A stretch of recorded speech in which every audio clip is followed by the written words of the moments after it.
This about the इग्नीशिया अमारा medicine. तो इसका कॉमन नेम एस्टी इग्नेटस बीन है।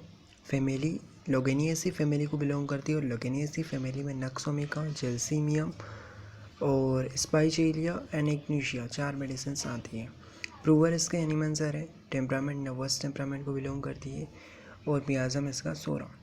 ठीक है, हीट एंड कोल्ड के साथ इसका कोई स्पेसिफिक रिलेशन नहीं है क्योंकि ये ग्रेट कॉन्ट्राडिक्शन की रेमेडी है। इसमें कोई उतना बहुत सारे सिम्टम जो नॉर्मल पर्सन में देखने को मिलते हैं वो इसमें नहीं देखने को मिलते। ये कॉन्ट्रा इंडिकेशन की रेमेडी है, जैसे कि बहुत सारे हम कॉन्ट्राडिक्शन आगे पढ़ेंगे। इसलिए इसका हीट कोल्ड के साथ भी स्पेसिफिक रिलेशन नहीं है, लेकिन कोल्ड से इसको एग्रावेशन मेनली होता है। इसका अगर फिज़िकल मेकअप देखें अपन तो ये जो इग्नीशिया की फीमेल मतलब ये नक्सोमिका का फीमेल वर्जन है। नक्सोमिका मेल्स के लिए तो इग्नीशिया फीमेल की है। दोनों स्ट्रीचनिन से बनती है, तो इसलिए आप उसको रिलेट कर सकते हो। दोनों लोगेनिएसी फैमिली की मेडिसिन है।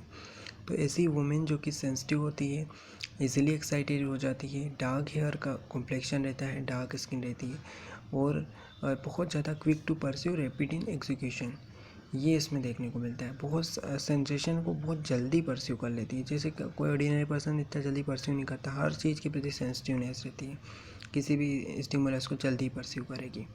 इसके अलावा मेंटल जनरल्स की बात करें तो इसमें the roaring in the ears emulated by, अब कॉन्ट्राइंडिकेशन देखते हैं तो इसके कान बजते हैं और सीटियाँ बजती हैं और उसको एमुलेशन किस में मिलता है, म्यूज़िक से।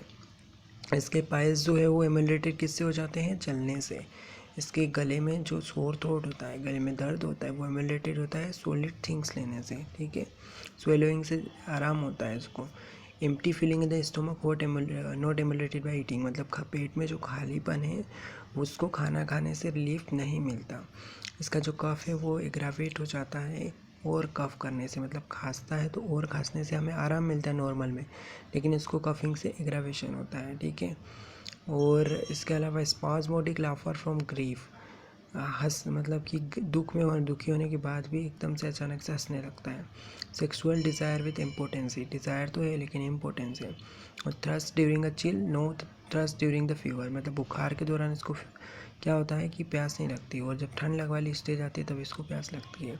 The colour changes in the face when it rest, मतलब जब अपन कुछ काम करते हैं तब अपना फेस रेड हो जाता है, लेकिन इसका क्या है कि जब रेस्ट करता है तब इसका फेस जो है वो रेडिश देखने को मिलेगा और नॉर्मली पेल रहेगा। फिर इसके अलावा मेंटल, जब ये काम करता है तब इसका फेस पेल रहता है और नॉर्मली रेड रहता है, ऐसा है। ठीक है, mental condition changes rapidly, mental conditions की लगातार चेंज होती रहती है हर शॉर्ट टाइम के। कभी दुखी रहेगी, कभी हंसने लगेगी, कभी रोने लगेगी। ये इग्नीशिया की पर्सनालिटी मूडी रहती है। इसके अलावा इसमें क्या देखने को मिलता है, पर्सन मेंटली फिजिकली एग्जॉस्टेड हो जाते हैं, बहुत ज़्यादा दुखी रहते हैं लॉन्ग कंसनट्रेटेड ग्रीफ की वजह से।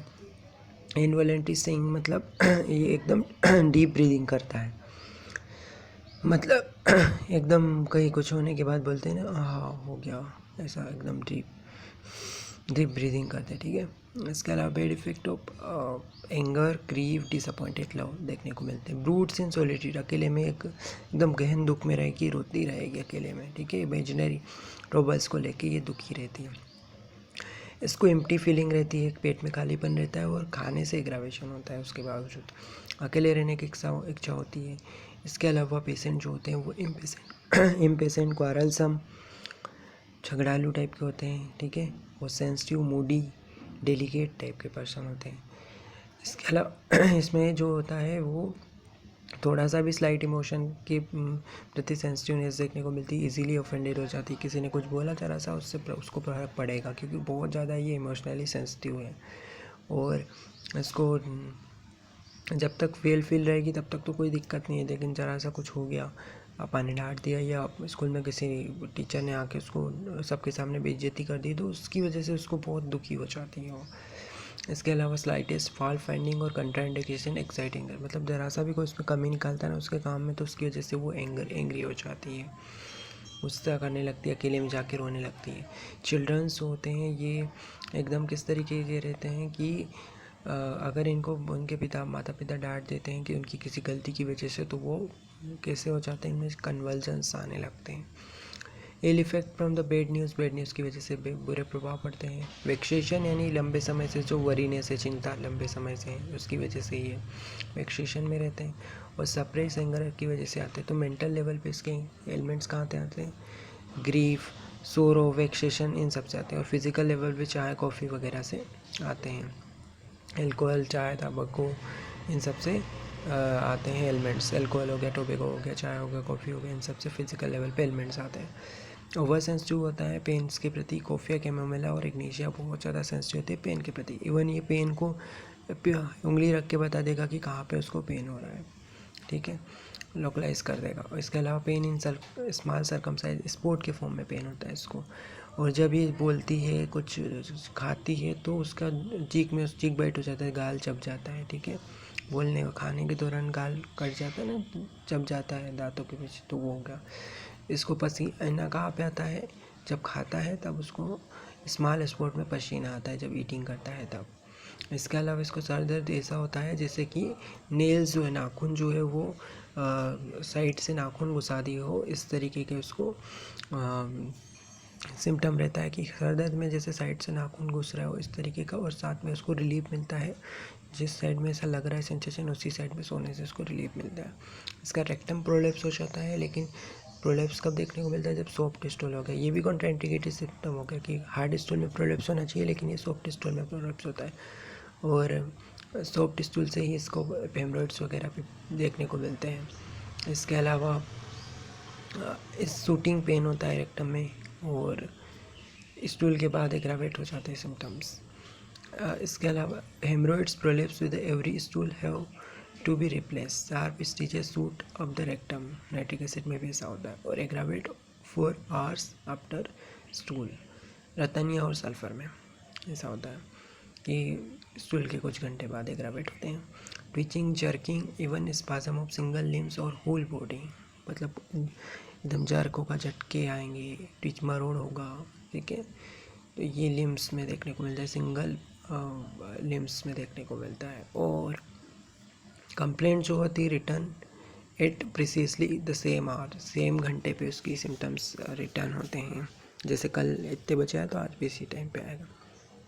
जनरल मोडालिटीज़ की बात करें तो इसको tobacco, coffee, motion, grief, mental emotion, strong order, इन सब से एग्रावेशन है।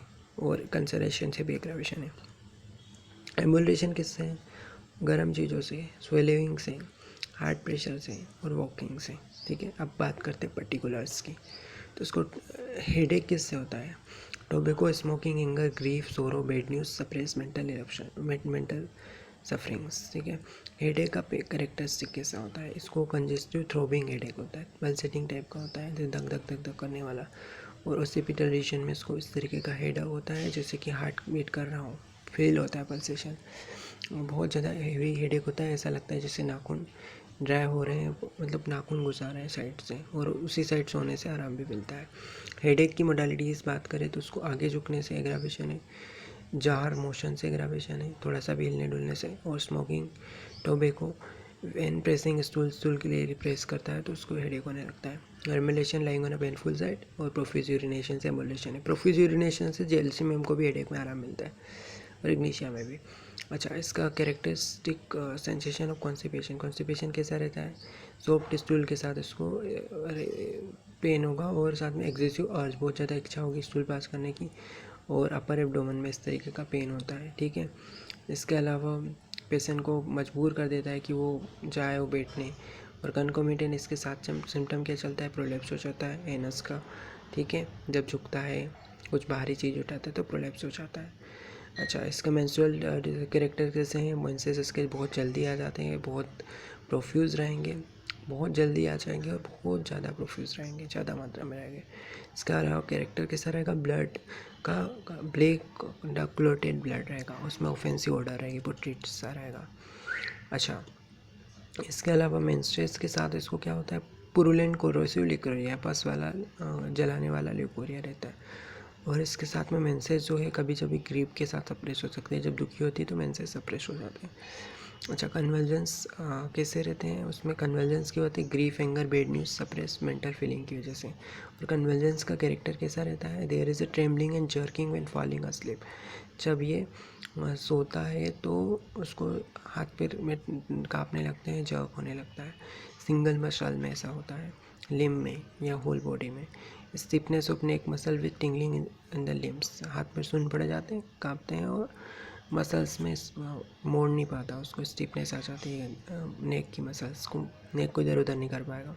रेस्पिरेशन की देखें तो इसको हिस्टेरिकल कफ एंड वोमिटिंग, मतलब हिस्टेरिकल कफ, एकदम खांसता है ना एकदम से और वोमिटिंग होने लगती है, मतलब बिना बात के किसी वजह की वोमिटिंग हो रही है तो वो हिस्टेरिकल हो गया। रेस्पिरेटरी डिसऑर्डर, सोर थ्रोट हो गया, टॉन्सिल्स में सूजन हो गई, लिक्विड चीज़ें लेने से दिक्कत होती है और सॉलिड से एमल्ट्रेशन है टॉन्सिलाइटिस में। इसके अलावा इसमें रेस्पिरेटरी डिसऑर्डर की मोडालिटीज़ क्या है, तो उसको कफिंग इंक्रीज द डिज़ायर, मतलब जितना ज़्यादा कफ खांसेगा उतनी कंप्लेंट पड़ेगी। कफ इज़ मोर एट स्ट्रेस में कफ ज़्यादा होता है और वॉकिंग से कफ में एमल्ट्रेशन होता है। Dry hollow spasmodic cough force in evening with little expected, और मतलब कि इवनिंग में कफ बढ़ जाता है और डीप ब्रीदिंग की इच्छा होती है। अच्छा, बुखार के साथ आता है, फीवर जो है वो पैराक्साइम्स में आता है, पीरियोडिसिटी के साथ आता है कि टाइम में फिक्स टाइम के बाद रिपीट होगा। और फीवर जो होता है वो ऐसा होगा कि एग्जैक्टली सेम हावर्स पे रिपीट होता है। चिल स्टेज में इसको क्या रहेगा, रेड फेस रहेगा, और हीट स्टेज में इसका पेल फेस रहेगा। और इसके अलावा जीआईटी कंप्लेंट की बात करें तो ऐसी महिलाएं जो कि कॉफ़ी ज़्यादा पीती हैं, कैरेज राइडिंग के दौरान दिक्कतें होती हैं और पैरालिसिस हो जाता है कहीं जीआईटी में। अच्छा, जीआईटी में माउथ की बात करें तो इसको च्युइंग बाइट देखने को मिलती है, कुछ भी चप जाता है वो काल बार खाने के दौरान और बोलने के दौरान। स्टिचिंग पेन होता है पेलेट में, और दांत दर्द जो होता है वो कॉफ़ी, तंबाकू, स्मोकिंग से होता है। स्टोमक में एम्प्टी फीलिंग होता है और ईटिंग से रिलीव नहीं होता है। स्टोमक में खालीपन लगता है और डीप ब्रीदिंग करेगी। ऑल सेंसेशन स्टोमक में रहते, सारे सेंसेशन चले जाते, खालीपन लगता है, फिर भी गैस बनी रहती है और जॉ और मोशन टच से दिक्कतें पड़ जाती हैं। गैस बनी रहती है, इसकी वजह से कॉली की पेन होता है और स्टूल फील होता है, उसको एपिगैस्ट्रिक रीजन में ऐसा लगता है स्टूल है। इसके अलावा कैरेक्टर ऑफ सेंसेशन और कॉन्स्टिपेशन कैसा है, बहुत ज़्यादा अर्जिंग होती है अपर एब्डोमेन में, उसको लगता है कि स्टूल भरा हुआ है एपिगैस्ट्रिक रीजन में, और वो उसके साथ उसको क्या होता है, प्रोलैप्स ऑफ रेक्टम। हेमरॉइड्स देखने को मिलते हैं, वाइल्स जो है सॉफ्ट स्टूल के साथ आ जाते हैं। हार्ड स्टूल में वाइल्स नहीं होते, सॉफ्ट स्टूल में होते हैं और बहुत लंबे समय तक इसको स्टूल के लिए बैठना पड़ता है।